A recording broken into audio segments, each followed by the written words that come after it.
36 तास झाले तरी निलेश चव्हाण का सापडत नाही असा प्रश्न निर्माण झालाय। निलेश चव्हाण कोणत्या बिळामध्ये लपलाय असं देखील आता प्रश्न उपस्थित केला जातोय। उपमुख्यमंत्र्यांच्या आदेशांना 36 तास उलटले तरीही पिस्तूलबाज निलेश चव्हाण हा फरारच आहे। पोलिसांच्या तपासावर मोठं प्रश्नचिन्ह उपस्थित केलं जातंय। हगवण्याप्रमाणे निलेशलाही पकडण्यात दिरंगाई होत असल्याची जोरदार चर्चा सुरू आहे। तर गेल्या 36 तासांपासून निलेश चव्हाण हा फरार आहे। उपमुख्यमंत्र्यांच्या आदेशानंतरही निलेश चव्हाण पोलिसांना सापडला नाहीये।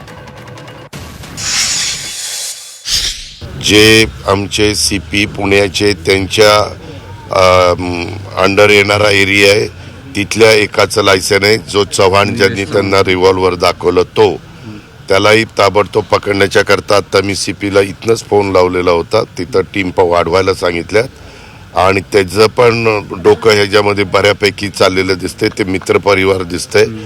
वेगळे काही गोष्टी अशा आहेत की तिथं बोलू शकत नाही, परंतु त्यांचे लांगे बांधे त्यांनी पण एका मुलीला डिवोर्स दिलेला आहे। त्यांची मुलगी काहीतरी 7 वर्षाची आहे।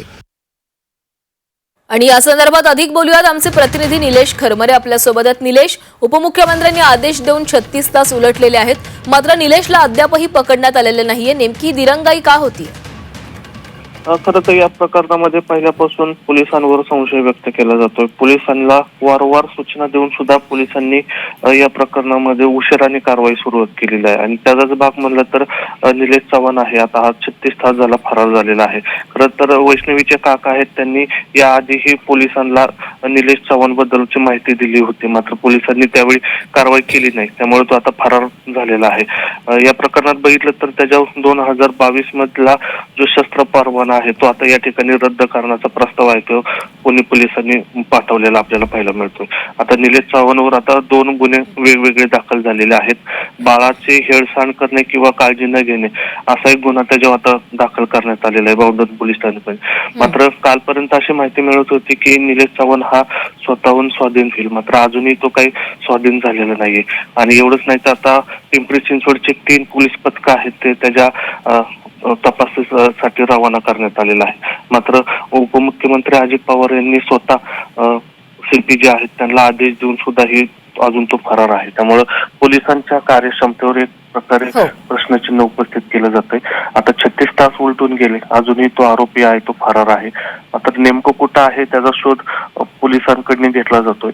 मात्र वैष्णवीचे जे काका आहेत महेश कसपटे यांनी याआधीही पोलिसांना सूचना केली होती तुम्ही याला ताब्यात घ्या किंवा याच्यावर कारवाई करा, मात्र त्यावेळेस त्यांनी कारवाई केली नाही, त्यामुळे त्याला वेळ मिळाला आणि तो फरार झाला आणि अजूनही तो फरारच आहे। बघूया त्यामध्ये नक्की आता पोलीस काय भूमिका घेते किंवा तपास कुठपर्यंत नेतोय। मात्र उपमुख्यमंत्री अजित पवार यांच्या आदेशानंतर सुद्धाही पोलिसांना त्याला पकडण्यात अजूनही यश आलेलं नाहीये। नक्कीच निलेश, धन्यवाद तुम्ही दिलेल्या सविस्तर माहितीसाठी।